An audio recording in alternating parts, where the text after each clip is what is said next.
ডানা মেলল স্বপ্ন, সব অপেক্ষা শেষে পদ্মা সেতুর দ্বার খুলছে 25 জুন। উদ্বোধন করবেন প্রধানমন্ত্রী শেখ হাসিনা। হবে নদীর নামেই। আগামী 25শে জুন শনিবার সকাল 10টা বঙ্গবন্ধু কন্যা শেখ হাসিনা পদ্মা সেতুর শুভ উদ্বোধন করবেন। সবাইকে আমন্ত্রণ জানাই। যারা বেশি বিরুদ্ধে বলছে তাদেরকে আগে দিব আমরা। উচ্ছ্বসিত পদ্মাপাড়ের মানুষ, উজ্জীবিত 5.5 বছর ধরে মহাযজ্ঞের সাথে সংশ্লিষ্টরাও। দেশি বিদেশি ষড়যন্ত্র উড়িয়ে দিয়ে কাঙ্ক্ষিত পদ্মা সেতু আজ উদ্বোধনের দ্বার প্রান্তে। পদ্মাপাড়ের মানুষ যে কি আনন্দিত, কি উজ্জীবিত, ভাষা প্রকাশ করতে পারবো না, কি যে আনন্দিত। এখানে কংক্রিট এবং স্টিল দুটো একসাথে হয়েছে, কাজে এখানে কাজের অনেক রকমের স্কোপ ছিল। এইগুলো আমাদের ইঞ্জিনিয়ার সাহেবরা এটা হাতে কলমে করতে পারছে। দেখছিলেন প্রধান শিরোনাম। রাত 11টার সময়ের সঙ্গে আছি আমি জাফর সাদিক। এবার অন্যান্য শীর্ষ সংবাদ। 31শে মে শুরু হচ্ছে না হজ যাত্রা। প্রথম ফ্লাইট 5 জুন। জানালো ধর্ম মন্ত্রণালয়। ঢাকা ইমিগ্রেশন প্রক্রিয়া শেষের প্রস্তুতি নিতে দেরি, এখনও সংশয় হাব। বাংলাদেশে এখনও মাঙ্কি পক্স শনাক্ত হয়নি, জানালো বঙ্গবন্ধু শেখ মুজিব মেডিকেল বিশ্ববিদ্যালয়। সামাজিক মাধ্যমে গুজব ছড়াচ্ছে একটি মহল। এবং ফজলি আম কার, অবশেষে মিলল জবাব। রাজশাহী ও চাঁপাইনবাবগঞ্জ 2 জেলায় পেল জিআই সনদ। আপত্তি থাকলে 2 মাসের মধ্যে যেতে হবে আদালতে।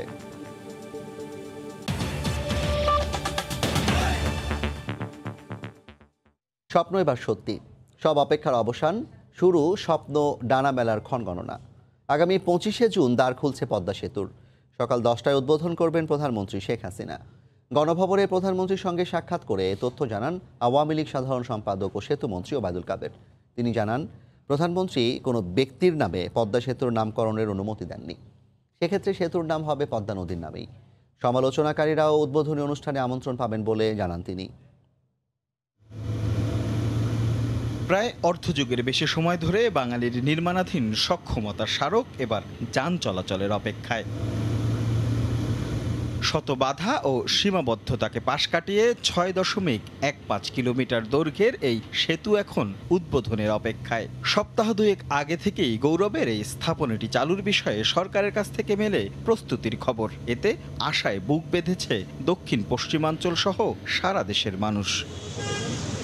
প্রথমত জুন, দ্বিতীয়ত কোন সপ্তাহ, তৃতীয়ত নির্দিষ্ট দিনের অপেক্ষায় গণমাধ্যমে চেয়েছিলেন সবাই।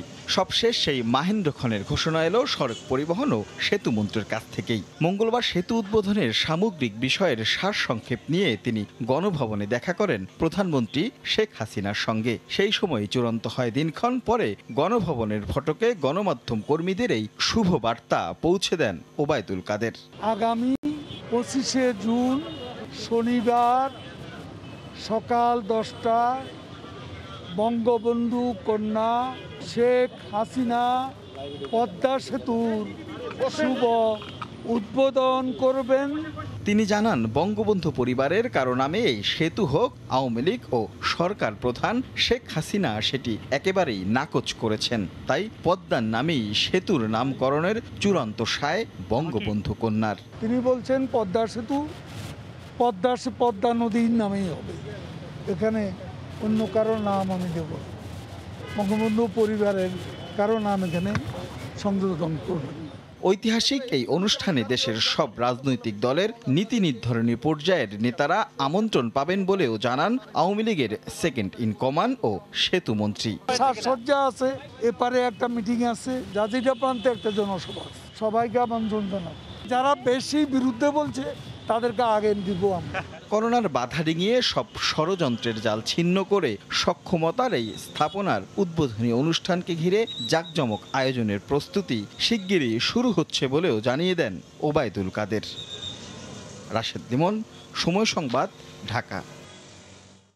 যান চলাচলের জন্য সেতু খুলে দেওয়ার খবরে উচ্ছ্বসিত পদ্মাপাড়ের মানুষ ও প্রকল্প সংশ্লিষ্টরা। মূল সেতুর কাজের অগ্রগতি ছাড়িয়েছে 98%। সেতুতে চলছে রেলিংয়ের পাশাপাশি ল্যাম্প পোস্টের সঞ্চালন লাইন ও 2 পারে সাবস্টেশনে বিদ্যুৎ সংযোগের কাজ। নাসিরউদ্দিন উজ্জ্বলের রিপোর্ট, ছবি তুলেছেন আবু সাইদ। বিশ্বব্যাংক তালবাহানা করে অর্থ প্রদানে সরে দাঁড়ালে 2015 সালের ডিসেম্বরে প্রধানমন্ত্রী শেখ হাসিনার দৃঢ়তায় নিজস্ব অর্থায়নে নির্মাণ শুরু হয় স্বপ্নের পদ্মা সেতুর। দীর্ঘ অপেক্ষার পর মঙ্গলবার 25 জুন সেতু খুলে দেওয়ার প্রধানমন্ত্রীর নিশ্চিতের খবরে উচ্ছ্বসিত পদ্মা পাড়ের মানুষ। দেশি বিদেশি ষড়যন্ত্র উড়িয়ে দিয়ে কাঙ্ক্ষিত পদ্মা সেতু আজ উদ্বোধনের দ্বার প্রান্তে। পদ্মা পাড়ের মানুষ যে কি আনন্দিত, কি উজ্জীবিত, কি যে একটা মানে হচ্ছে, এটা ভাষায় প্রকাশ করা যাবে না। আমাদের যে কি ভালো লাগছে, আমরা খুব কি যে ভাষা প্রকাশ করতে পারবো না, কি যে আনন্দিত। আমাদের অনেক সময় বাঁচবে এখন পদ্মা সেতু চলে এই পারে ওপারে যাতায়াত করতে।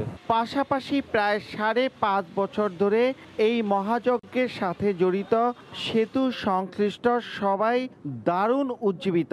অনেক ইঞ্জিনিয়ার কাজ করছে, অনেক ধরনের কাজ করেছে। এখানে কংক্রিট এবং স্টিল দুইটা একসাথে হয়েছে, কাজে এখানে কাজের অনেক রকমের স্কোপ ছিল। এইগুলো আমাদের ইঞ্জিনিয়ার সাহেবরা এটা হাতে কলমে করতে পারছে। সেতু জুড়ে এখন চলছে শেষ পর্যায়ের কাজ।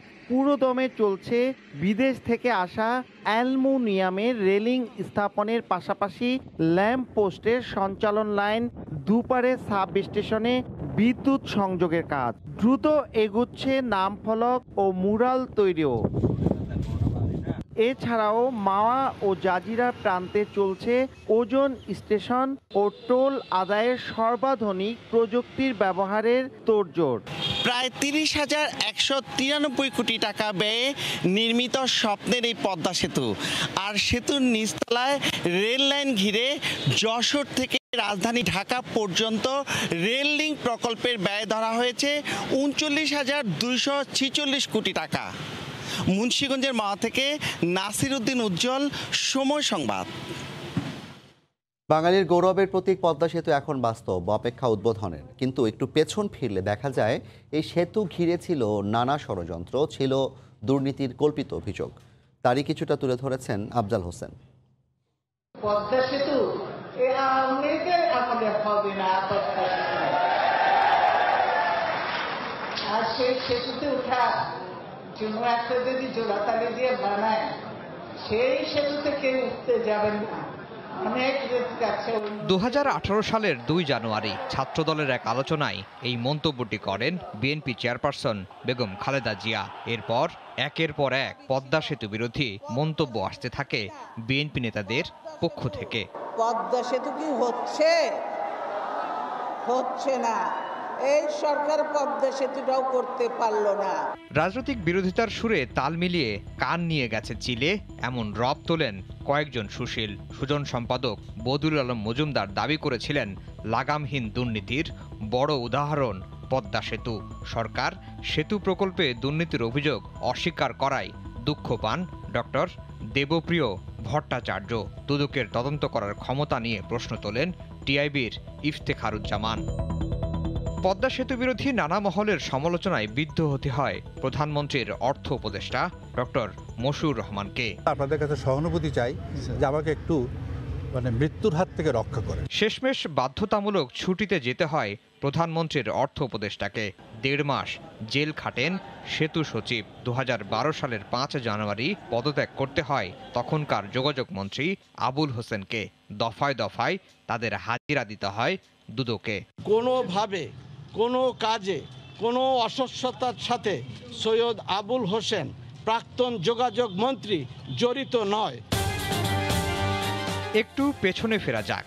সেতুর অর্থায়নে শুরুতে এডিবি, এরপর যোগ দেয় বিশ্বব্যাংক। উন্নয়ন সংস্থাগুলো যোগ দিতে থাকে অর্থায়নে। এরপর কথিত দুর্নীতির অভিযোগ তুলে অর্থায়ন থেকে সরে যেতে থাকে সংস্থাগুলো। তাদের একটার পর একটা আবদার রক্ষার চেষ্টা করেও বিশ্বব্যাংকে ফেরানো যায়নি পদ্মায়। পরে জানা যায় বয়সসীমা পার হয়ে যাওয়ায় গ্রামীণ ব্যাংকের ব্যবস্থাপনা পরিচালকের পদ থেকে ডক্টর ইউনুসকে সরিয়ে দেয়, অর্থায়ন থেকে সরে যায় বিশ্বব্যাংক। বিশ্বব্যাংক যখন এই পরামর্শ নিয়োগের বিষয় হলো, একটা কোম্পানির জন্য তারা বারবার চাপ দিচ্ছিল বাংলাদেশ সরকারকে এবং মন্ত্রীকে যে ওই কোম্পানিকে যেন পরামর্শ নিয়োগ দেওয়া হয়।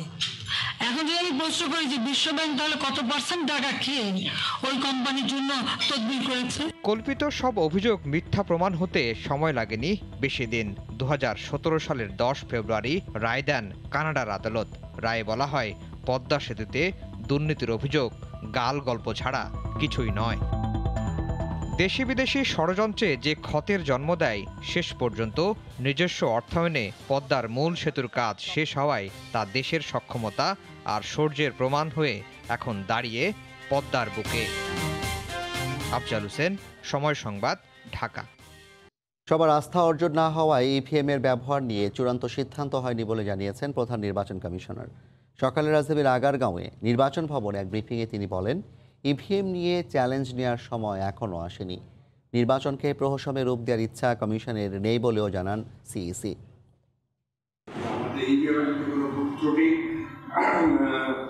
ধরতে পারে, কেউ দেখাতে পারে, তাহলে $10 মিলিয়ন দেওয়া হবে। ইভিএম এর ভুল ধরতে পারলে $10 মিলিয়ন পুরস্কার। মাদারীপুরে একজন নির্বাচন কমিশনারের এমন বক্তব্য নিয়ে নানা মহলে কথার খোরাক জোগায়।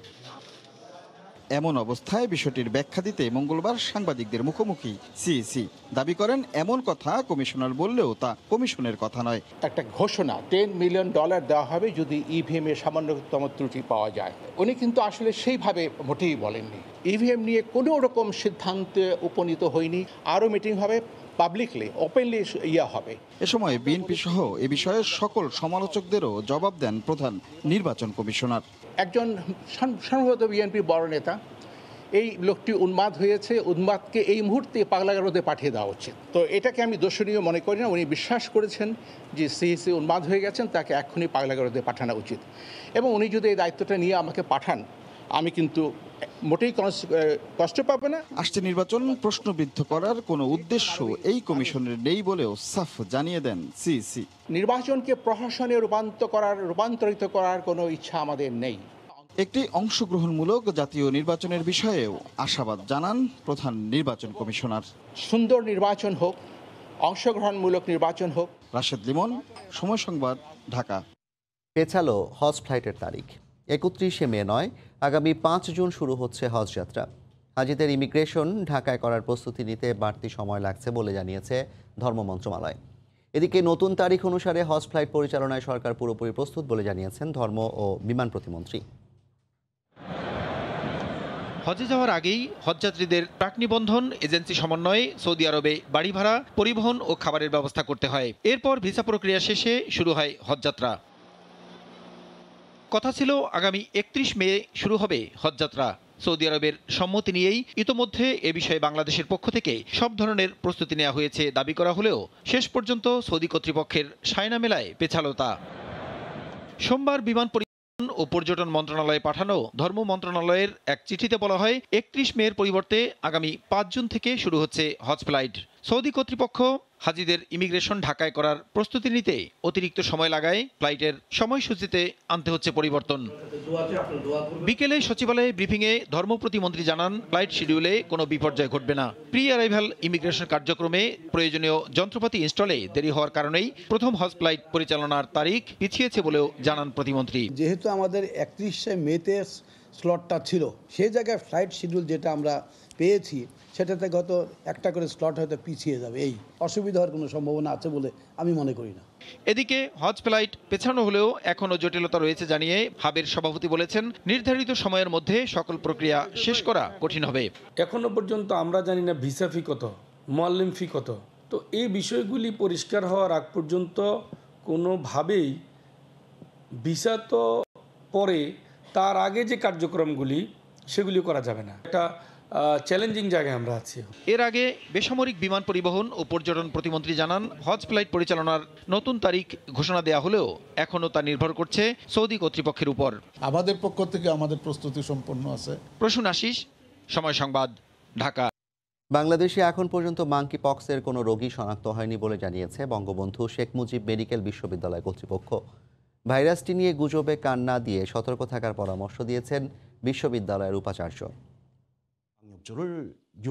দেশে দেশে শনাক্ত হচ্ছে মাঙ্কিপক্স। বাংলাদেশে এখন পর্যন্ত শনাক্ত না হলেও সবাইকে এখন থেকেই সতর্ক থাকার পরামর্শ দিচ্ছেন চিকিৎসকরা। এরই মধ্যে দেশের বিমান ও স্থলবন্দরে সতর্কতা জারি করেছে স্বাস্থ্য অধিদপ্তর।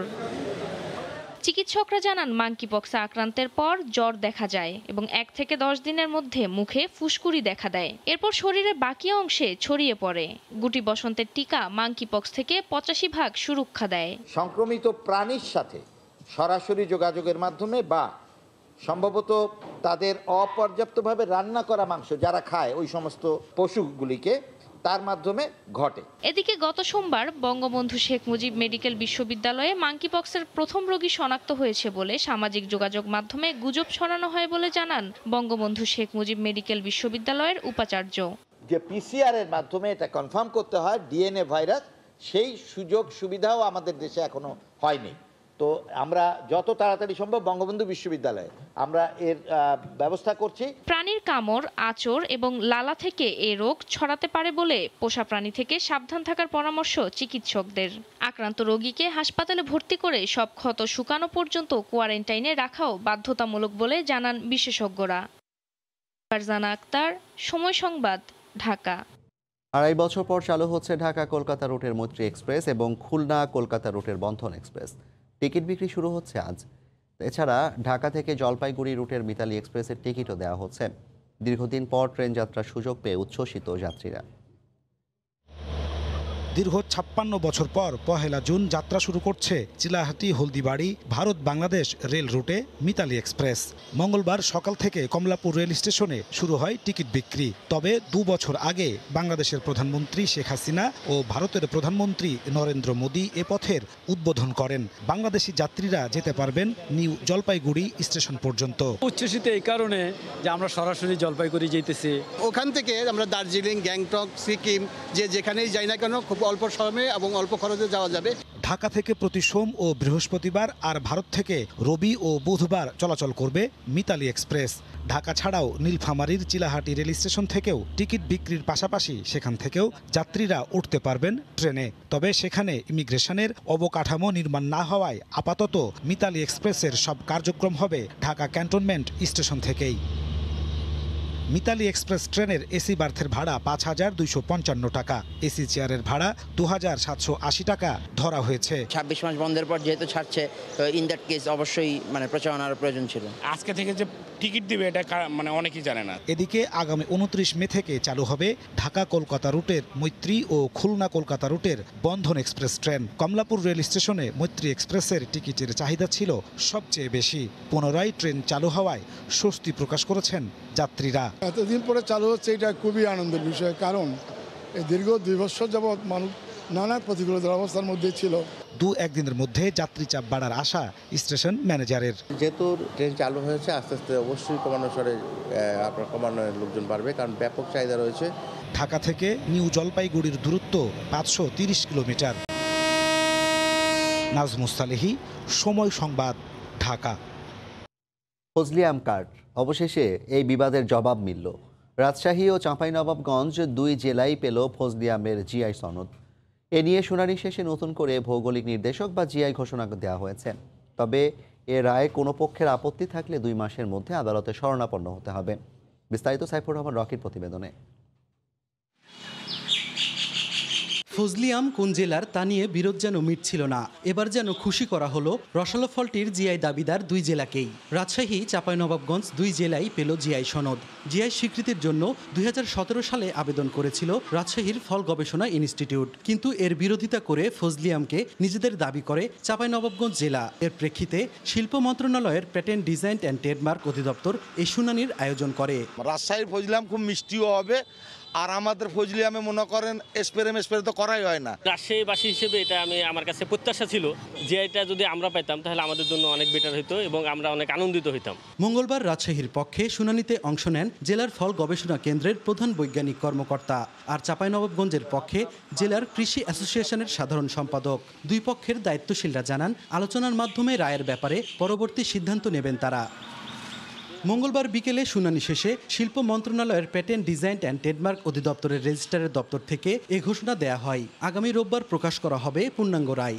তবে রায়ে কোনো পক্ষের আপত্তি থাকলে আগামী 2 মাসের মধ্যে আদালতের শরণাপন্ন হতে বলা হয়েছে। এই সময়ের মধ্যে কেউ আদালতের আশ্রয় না নিলে জিআই পণ্য ফজলি আমের নতুন ভৌগোলিক নির্দেশক হিসেবে গেজেটে প্রকাশ করা হবে। সাইফুর রহমান রকি, সময় সংবাদ, রাজশাহী। হাজার হাজার কোটি টাকা পাচারের অভিযোগে কলকাতায় গ্রেফতার পিকে হালদারের দ্বিতীয় দফায় 10 দিনের রিমান্ডে চলছে জিজ্ঞাসাবাদ। 27 মে রিমান্ড শেষে তোলা হবে আদালতে। ভারতে পিকে হালদারকে গ্রেফতারের পর থেকে তাকে বাংলাদেশে ফেরানোর বিষয়টি হয়ে উঠেছে গুরুত্বপূর্ণ আলোচনার বিষয়। তবে বাস্তবে তা কতটুকু সম্ভব, কি বলছেন ভারতীয় আইনজীবী? বিশ্বজিৎ দাসের ক্যামেরায় বিস্তারিত জানাচ্ছেন সুব্রত আচার্য।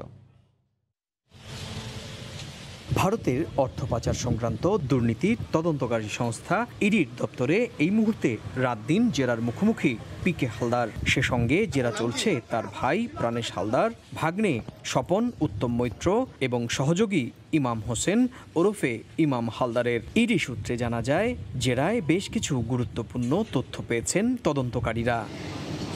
এদিকে চলমান আইনি প্রক্রিয়া শেষে বিচার প্রক্রিয়া শুরু হতে দেরি হতে পারে বলে ইঙ্গিত দিচ্ছেন ইডির আইনজীবীরা। ইনভেস্টিগেশন শুরু হয়েছে, সবে ন্যাশনাল স্টেজ অফ ইনভেস্টিগেশনে দাঁড়িয়ে ট্রায়ালের কথা আলোচনাই হওয়া উচিত না। ভারতবর্ষের ধরা পড়া এই বাংলাদেশি ফিগুরেটিভকে বাংলাদেশে ফেরত নিয়ে যাওয়া যাবে কিনা, বা কবে নিয়ে যাওয়া যাবে, কিভাবে নিয়ে যাওয়া যাবে, এগুলো সবই দুদেশের সরকারের মধ্যে আলোচনা সাপেক্ষ। গত 14 মে কলকাতার অদূরে উত্তর 24 পরগনা থেকে অর্থ পাচারে অভিযুক্ত পিকে হালদার ও তার পরিবারের সদস্যদের গ্রেপ্তার করে ইডি গোয়েন্দারা। সরকারি পর্যায়ে দুদেশের মধ্যে ইতিবাচক আলোচনা হলে যে কোনো সময় পিকে হালদারকে বাংলাদেশে ফিরিয়ে নেওয়া সম্ভব হবে বলছেন সংশ্লিষ্ট আইনজীবী। কলকাতা থেকে সুব্রত আচার্য, সময় সংবাদ। এতক্ষণ দেখছিলেন দেশ বিদেশের খবর।